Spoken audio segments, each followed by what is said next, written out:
So when somebody's moon comes into your eighth house,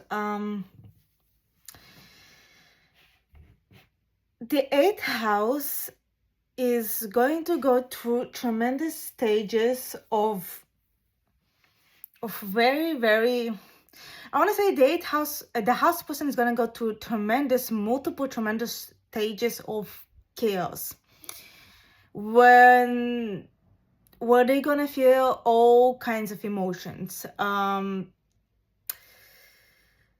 eighth house is really going to go through major ups and downs, grief, spiritual death, longing, obsession, and hatred all at once. They're gonna feel all these extreme opposing emotions at the same time. It's gonna be very much black and white, very much hate and obsession towards the moon person. The eighth house is the house person is really gonna go through, when it's gonna be the way that when they're either, if they're dealing with the moon person or not dealing with the moon person, they're going to go through extreme stages of this situation that they feel like they're gonna be very torn, either between love or very often addiction or obsession, if you will, towards the moon person, or and they're gonna be torn between either obsession towards the moon person or hatred towards the moon person. And they're gonna feel it most likely all at once, they're gonna feel this extreme obsession and hatred at the same time towards the moon person. For different reasons, because but mostly because the main reason for the hatred would be and the resentment would be because the house person is gonna many times feel that the moon person is not does not meet their expectations, or is purposefully not meeting their expectations. The house person would most likely feel very vengeful towards the moon person, at least at some point. But like I said, they are torn between they're basically consumed by this love-hate relationship towards the moon person. So there's going to be a part of them, like I said, that's going to resent and hate the moon person. Resentment. When I say hatred, it's mostly going to be resentment. And they're going to be torn between this resentment towards the moon person and this love or many times pure obsession towards the moon person. And I want to say that a lot of the times they're actually going to be pretty blinded, okay? Because it's almost like they're under some sort of spell, like they're possessed, like this. Many times the house person doesn't even understand why can't they get out of this cycle, this cyclical loop that they feel that has consumed them by their connection or interaction with the moon person. Now, the resentment that they might feel, this love-hate thing that I mentioned, the part of the resentment might also come from when they separate, okay? So like I said, either when they deal or when they don't deal with the moon person, they're gonna feel it. But when they separate, the resentment is gonna come from a place of vengeance. It's gonna come from a place for like, you think, they're gonna think about the moon person in their mind, and they're gonna be like, they really think that they can get rid of me, or you really think that you can get rid of me, that you can just leave me, that you can just mind control me, and you're just gonna go ahead and have your fun while I'm stuck with all of this. No, you're coming right back, like, bitch, you're not going anywhere, sorry, excuse my language, but it is many times gonna be this way, okay? So Like, and I'm not actually, it's actually not even funny because it's actually kind of tragic, but it is going to be that way. The house person is gonna feel this immense, this like this, just this raw, you know, anger, you know what I mean? That they are, that not only when they've been left by the moon person, but the fact that they also consume, because because what you gotta realize is that the house person is gonna feel like the moon person has mind control over them, like they're under a spell, like they possessed, like they feel like the moon person, whether intentionally or not intentionally, mostly non-intentional, and subconsciously, has taken the control away from the house person. And let me tell you, the house person is not going to like that. Not going to like that. And it's going to apply to everybody, but especially if the house person, he's highly, either has like Plutonic, but like has either, you know, Scorpio placements, maybe Pluto aspecting personal planets, or 8th house placements in their natal chart, right? Or if they have Aquarius in their natal chart, or Uranus, okay? Because Aquarius, let me tell you, Uranus, they don't like when somebody controlling their mind, okay? They're gonna resist that, okay? They're gonna, especially if they're like maybe they're Plutonic but also Uranian at the same time, like I am, they're gonna resist that, okay? They're gonna feel like that's that alone will drive them into insanity. So what would happen many times, one of the things that would and might occur, especially if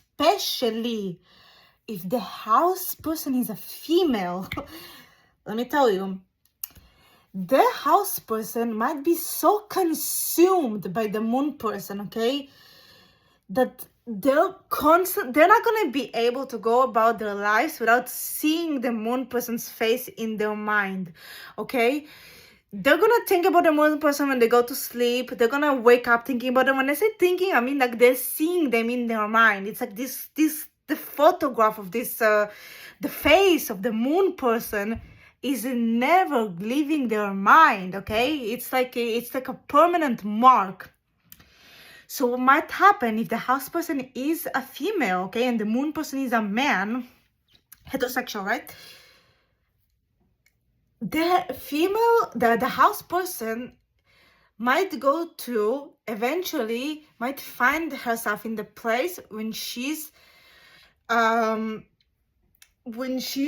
use might use magic of any kind, you know, methods, witchcraft, to manifest the moon person back into her life.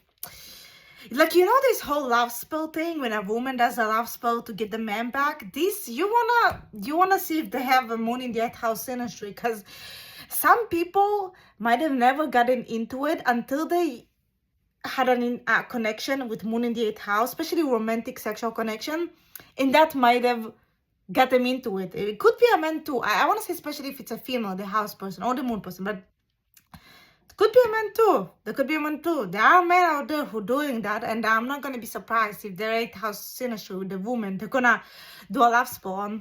This is definitely the synastry that might make you do that, you know, because the house person's desire, the deep craving, the urge, you know, to own the moon person is gonna be so immense that they might justify all kinds of methods to get the moon person. Justify this to themselves, you know. It is very secretive, the 8th house. So these people most likely aren't sharing that with anybody. Like, they're more, even though there's a deep desire for the moon person, I want to say it's gonna be very it's going to be kept very private, is what I want to say. Because the 8th house, it's the most inner, vulnerable, intimate parts of ourselves. And we don't want to just share it with anybody, right? So, yeah, it's definitely the kinds of things that, you know, they might only share that with their journal or their diary, you know. They might just put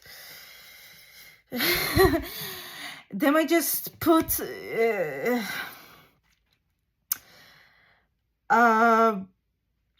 they just gonna, the house person just gonna do whatever they can to get the moon person. And the more, the thing is, with this industry, the more the house person is gonna be consumed by the moon person, the more they're gonna feel this urgency to get and to own the moon person. And by owning, I mean like to get the moon person back into their life, to know that they're theirs. Okay, oh, I got this, the moon person, or I got this person, you know. The moon person is going to be like very much this specific person that the house person is going to deeply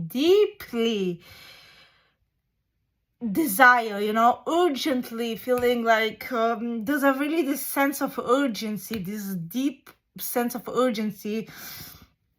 Okay, it's not gonna be, there's nothing casual about this synastry. Okay, so yeah, it's what else can I say about this placement? You know, because I'm trying to think what else can I say about this placement that hasn't been said, you know, because I don't want this video to be a copy of what a lot of although respect for soldiers, as I already said, like, because I'm kind of trying to bring like my own thing, you know, what can I say that hasn't been said, you know, what can I tell you guys that might help you, you know, what piece of information I can, you know, deliver to you that you might not find anywhere else, you know. Hence I'm using my experience. So yeah, it's very powerful.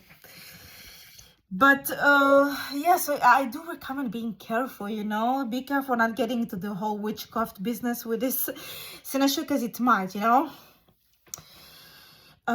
be very tricky. Okay, I myself am not a witch, but you know, I have my own thing that I'm doing spiritually, you know, my own methods, you know. But I do not practice any traditional witchcraft. And I don't recommend to, because it can get really dangerous, because most people do not know what they're getting into when they're getting into it. So yeah, if something, you know, there's also like, you know how they say like or you know, some witches say like white magic, like, you know, try to, you know, whatever you're doing, because I'm not blaming you, because I'm going through this right now as I speak, as I make this video, you guys. So if you really want the moon person or the house person, sometimes it's vice versa. So whether it's the moon person or the house person that you're consumed by, whatever you do, make sure, you know, if you're using any kinds of methods, make sure that it's you know, if you're using any kinds of methods, like I said, or magic, make sure it's white magic. Okay, you Google it if you don't know what it means. Make sure it's white magic. Okay, do not do any of those traditional love spells, because they can get really tricky. Okay, and even the white magic, you know, majority of people say, okay, use it when there's already some sort of a connection, which most times happen with the 8th house. Not so with the 12th house. The 12th house is more that unrequited love, but the 8th house is, you guys have my blessings. Okay, you guys have my blessing, you know. This is safe space for that, because people will judge you for it. Okay, people will judge you for whatever this will make you feel, because this is what I'm saying. This energy is very much whatever you feel like people will judge, whatever shame, whatever, you know, it's all that ugliness, you know. So it's really important to, you know, I would, yeah, just, you know, do whatever you can to take care of yourself, because this placement, you might need that release, that catharsis, you know what I'm saying. You know, journaling can help, you know, therapy if you can afford it, because the therapy, you know, because this synastry would bring to the surface all the things that you maybe were avoiding or forgotten or not dealing with, maybe childhood trauma. So therapy can help, you know. And I know some of you, because, you know, maybe some of you might wonder, oh, does that mean I can have both, you know? Because, you know, if the person, you know, the moon person, or sometimes the house person, right, in my case, the moon person. If the moon person, you know, is brought, has gotten into my life for the sole purpose to awaken me, transform me, heal me, and you know, you're doing all these things, you do journaling, maybe you go to therapy, maybe you do, you know, you take care of yourself emotionally and spiritually, right? You might wonder, oh, but what if I still want the moon person? What if I still crave the moon person? Should I get them back into my life? So I'm not here to say yes or no to that. It's whatever you feel, because I don't want to be hypocrite in my videos. What I'm going through right now, okay, I'm going to be frank with you guys, very real, very personal. I am yearning for the moon person as a house person, okay? I still, you know, I have very deep feelings for the moon person. And even though I know, because this is what happens with synastry, okay, with moon in the 8th house, even though you know that the other person is not good for you, or even if you're deeply spiritually and psychologically aware, like me, I'm very self-aware in those areas. And even though I'm aware that this person is coming to my life to awaken me, to transform me, like I'm aware, like I know all of that and I'm working on it. Even though all of that is said and done, like I still find myself craving the moon person, because I feel like there's some sort of misleading in some of these videos and articles. They make it sound like if you're aware, or if you're healed, or if you're whatever, then you're not going to want or feel like you still crave this deep desire for the moon person, or you know, or vice versa, right?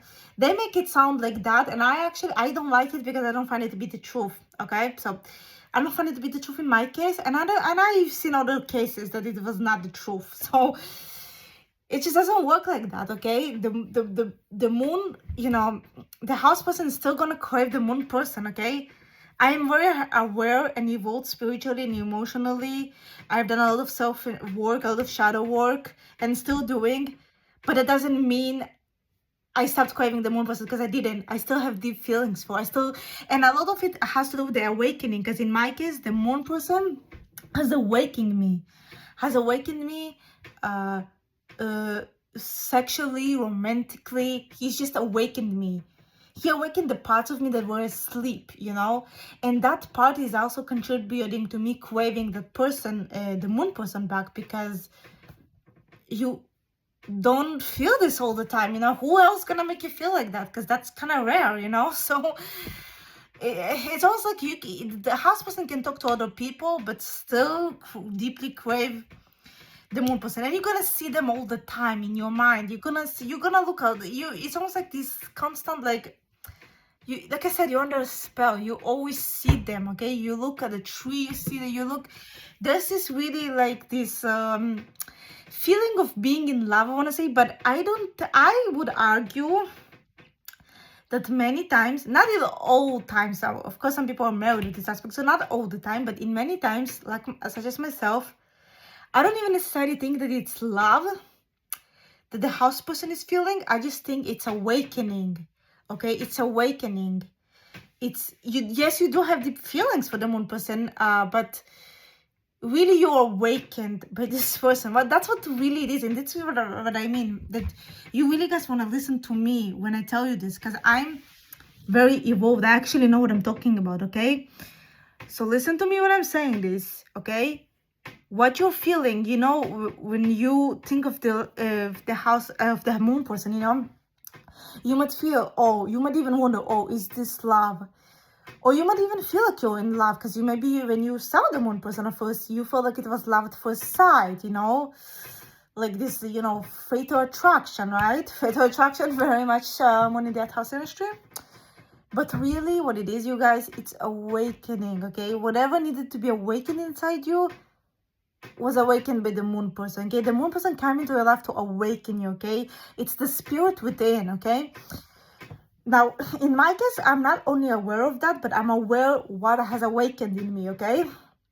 Which is, that's a whole story in its own. But The point is, I know what it's awakened in me, but like I said, the yearning in this synastry is very obsessive. So the yearning would still, and I'm still yearning. I'm yearning for her. I'm still like, it's like it almost never goes away. So I can't even say how to like move on or heal from that, because I'm not even sure I'm ready to move on, you know, because the connection isn't necessarily over yet. And it also might be on and off kind of thing, okay? This is the thing with this person. It might be on and off too. You might break up, get back together, break up, get back together, especially if Uranus is involved. Like, so in my case with this guy, the moon person, his moon is in my 8th house, and my moon is squaring his Uranus. So it's on and off.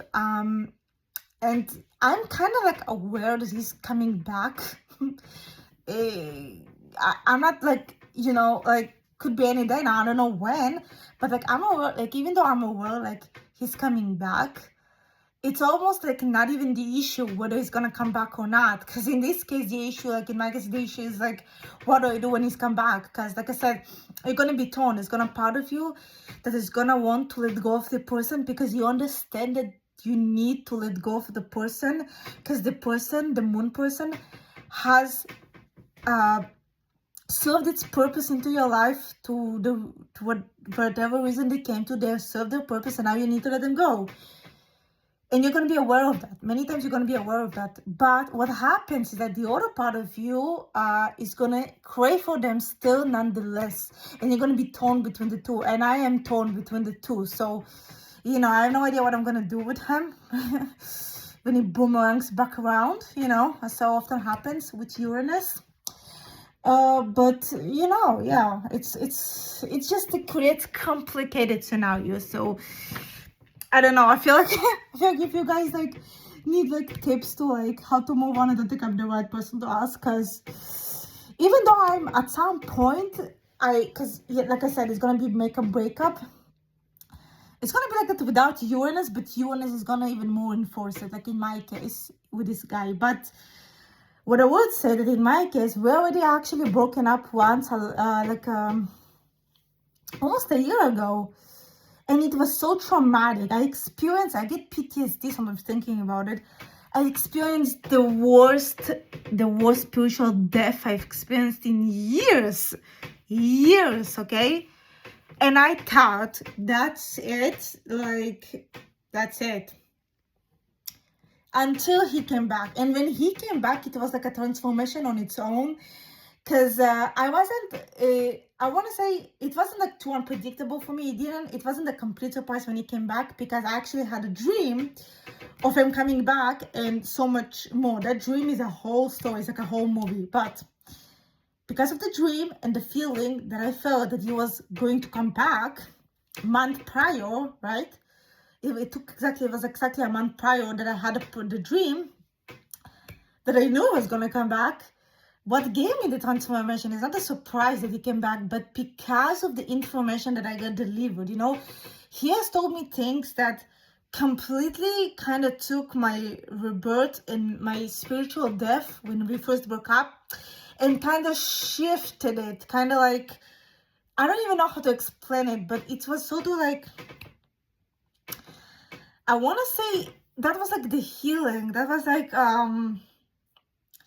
the last step that I needed to heal. And that's the irony. That's when I kind of understood, wow, I should let him go, because I'm actually healed now. Because there was a part of me that was preventing me to completely move on. That was the anger of something that I thought he did or something, you know. So when I realized it, and he didn't even know, like he didn't even know about all of these other things in my head he didn't know. So it was like subconsciously has healed that part. And I was like, wow, I'm healed. I should let him go, but I didn't, because here's the thing. You might be healed and able to let go, but still not let go, because the awakening that occurs. Because if you're like, nobody's gonna make me feel like this person does, okay? You're gonna be like, I can let go. Like, I'm healed and I'm able to let go, but I can't let go, because how can I let go when this person has made me feel things that I haven't felt in years. This person touches me in ways that nobody else could ever. This person just gets me. It's very intimate too. It's like you have this like a spiritual, emotional, and like physical. You feel like, how can I let go when this person like has done the unimaginable, has done things that I could never feel, has made me feel things that I always thought I was not able to feel. He is touching me in ways that I thought I was not able to. You might feel like the person healed you, but you also kind of like, okay, they healed me, but I'm not gonna feel it anytime soon with anybody else, so that makes you want to stay. You see what I mean? There's gonna be this dilemma, this mind fucking dilemma. It's almost like you need to let go, knowing that the benefits of this placement is gonna go. But the thing is, the benefits is what it might feel like the answer to your prayers. You might have prayed before this person even come into your life. You might have been praying for this person, similar to the 12th house. The same thing with like a moon in the 12th house. Like the moon person would feel like the answer to your prayers. That also, which is I also personally experienced, like I said, in my moon in 12th house in Ashwini. It also can feel similar. However, like more the 8th house is even like, deeper, because with the 12th house it's mostly can be like an illusion. Like, yes, you're in love with this person, but they're not really the one as they appear to be, but with the 8th house, they might be the one. They might even be your soulmate, but so heartbreaking that you realize that they can't be. You're gonna be, oh my gosh, this is a perfect foundation. This person has the perfect foundation to be my soulmate, but they can't be my soulmate, and that makes you angry. That makes you like all these ugly emotions to come and rise to the surface, you see? All right, I'm gonna stop here. Let me know, guys, if you want me to make a part 2 or part 3, maybe, since the next video about this placement is gonna be the 3rd video. But anyways, let me know if you want me to make more of this placement videos, about more videos of this placement, and give it a thumbs up, please. Subscribe to my channel, leave a comment, and please do consider donating to one of the links down below if you like my content, to support me or thank me for my time that I spend a lot of my time creating this channel. But yeah, and and I'll see you guys in the next one. Bye.